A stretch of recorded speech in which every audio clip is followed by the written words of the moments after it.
पूर्वी लद्दाख में चीन सीमा पर ऑपरेशन ब्लैक टॉप के दौरान 31 अगस्त को भारतीय सेना के खुफिया बटालियन विकास रेजिमेंट के कंपनी लीडर नईमा तेंजिंग शहीद हो गए।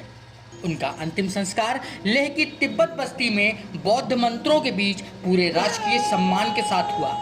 अंतिम संस्कार के समय तेंजिंग को गन की सलामी भी दी गई। इस मौके पर शामिल हुए हजारों तिब्बतियों ने अपने समुदाय के झंडे के साथ तिरंगे को लेकर भारत के साथ एकजुटता का अद्भुत संदेश दिया। भारतीय सेना के अधीन स्पेशल फ्रंटियर फोर्स इकाई का गठन सन 1962 में चीन से युद्ध के बाद किया गया था। इस फोर्स के गठन में बौद्ध धर्म गुरु दलाई लामा के बड़े भाई ग्यालो थोंडुप ने अहम भूमिका निभाई थी। उन्होंने फोर्स में उन शरणार्थियों में से तिब्बतियों को भर्ती किया जो 1959 के बाद भारत आए थे। इसी स्पेशल फ्रंटियर फोर्स SFF को बाद में भारतीय सेना की खुफिया बटालियन के तौर पर विकास रेजिमेंट का नाम देकर जोड़ा गया।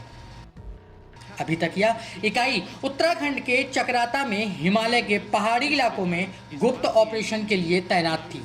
भारत ने पहली बार अपने इस गुप्त तिब्बती अर्धसैनिक बल को लद्दाख में LAC पर तैनात किया था। 29-30 अगस्त की रात को जब चीनी सैनिक थांगकुंग चोटी पर घुसपैठ करने आए थे तो इसी इकाई के लड़ाकों की उन्हें खदेड़ने में अहम भूमिका रही थी। इसके बाद सेना ने पैगोंग झील के दक्षिणी किनारे पर थांगकुंग चोटी से लेकर 3 किलोमीटर क्षेत्र में रेजांग लॉ तक फैली रणनीतिक चोटियों ब्लैक टॉप, हेलमेट, मागर और गुरुंग हिल्स को अपने कब्जे में लेकर इन पर नए सिरे से सैनिकों की तैनाती की। इसी दौरान special frontier force SFF company के लेफ्टिनेंट कमांडर न्यामा तेंजिंग की 31 अगस्त को उस समय जान चली गई जब उन्होंने चुशूल के गुरुंग हिल में एक बारूदी सुरंग पर कदम रखा। बताया गया है कि यह बारूदी सुरंग 1962 में युद्ध के दौरान बिछाई गई थी जो अभी सक्रिय थी। भारतीय सेना ने उनकी मौत के बारे में प्रेस स्टेटमेंट में जारी किया। इसके कुछ घंटों बाद लद्दाख में तिब्बती समुदाय के लोग 7 विकास बटालियन के सैनिकों को श्रद्धांजलि देने के लिए एक साथ आए। तेंजिंग का शव लद्दाख के लेह में सोनमलिंग तिब्बती शरणार्थी बस्ती में एक ट्रक से लाया गया था। ट्रक के पीछे वाहनों के काफिले में चल रहे लोग रास्ते भर भारत माता की जय, विकास रेजिमेंट जिंदाबाद और तिब्बत देश की जय के नारे लगाते रहे।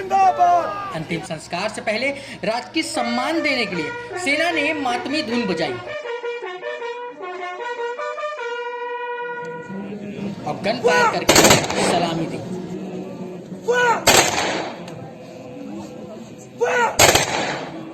इसके बाद बौद्ध धर्म के रीति रिवाजों से बौद्ध मंत्रों के बीच शहीद को मुखाग्नि दी गई। इस मौके पर शामिल हुए हजारों तिब्बतियों ने अपने समुदाय के झंडे के साथ तिरंगा लेकर भारत के साथ एकजुटता का अद्भुत संदेश दिया।